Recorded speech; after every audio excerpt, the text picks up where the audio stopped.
Zdaj pa še eno poleg vprašanje.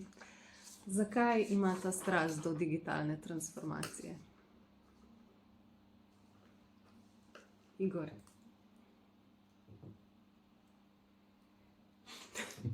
So to podatki? Samo po sebi je prišlo pač toliko let dela na tem področju in v bistvu videnje, kam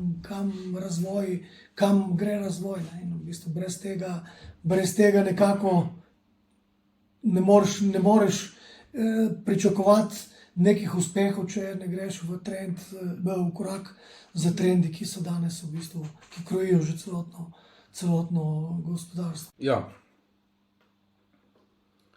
Moj passion je izboljševanje učinkovitosti in produktivnosti v proizvodnih in pa logističnih podjetjih.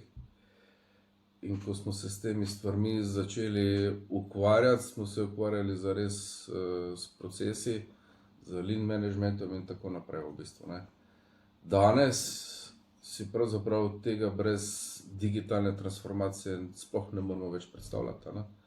Digitalna transformacija je nujni del tudi pri optimizaciji postala v bistvu, ne, in seveda nas tudi podjetja vedno bolj vključujejo v to zgodbo na tak način in mi smo se temu seveda prilagodili. Sicer sem vskozi pravzaprav, ne, celo mojo poslovno kariero nekako sem med poslovnimi procesi in pa med digitalnimi procesi v bistvu, no, in dejstvo je, ne, da skozi eno take uspešne spremembe vidiš sadove svojega dela in dela seveda vseh ostalih deležnikov in je to pravzaprav nekaj, kar te žene naprej.